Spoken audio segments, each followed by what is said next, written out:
The God Spirit itself is a fragmentary part of God in the individual. It communicates not in the thought way of a human being, but by spiritual stimulation, without an audible voice, but by spiritual sense without any words. It leads by guidance to a given path to be enhanced individually and spiritually by significant value. It brings the little extra to the thought that sometimes lacks, which adjusts the thought to better.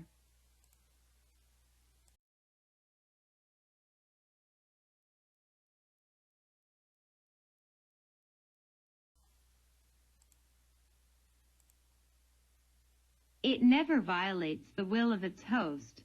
Respect for the will of its host is supreme, in the sense of the identity of the individual.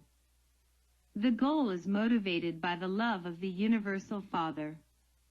The thought forms the individuality of the human being by being free to choose the path he or she wants to take in his thought, and to grow self-taught in his perceptives. The more receptive the individual is to the God Spirit, the greater the potential to grow spiritually by being in harmony, correlated with.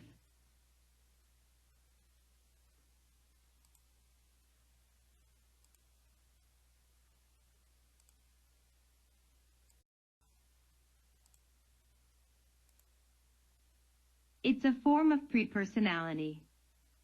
The individual is the road of his personality, but God is the destiny of personality. The physical body is the tabernacle of the soul, and the mind and personality of thought. The physical body is destined to die one day in time. The soul is the immaterial body of the mortal individual. It becomes the tabernacle of the mind after the death of the physical body in the morontial world.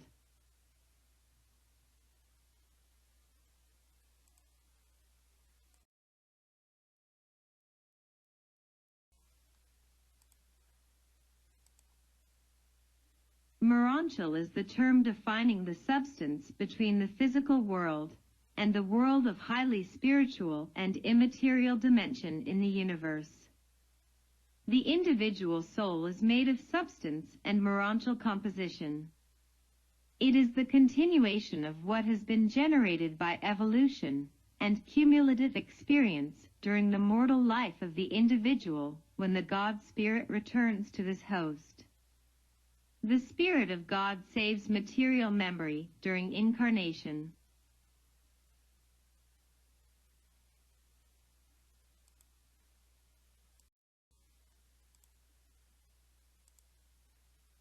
Material memory that dies upon death of the individual. And when the Spirit returns to its host, the Spirit of God puts the memory of the individual back into its host. What Jesus taught, what is called resurrection. God has never had a beginning, nor beginning to his existence. He has always been and always will be forever.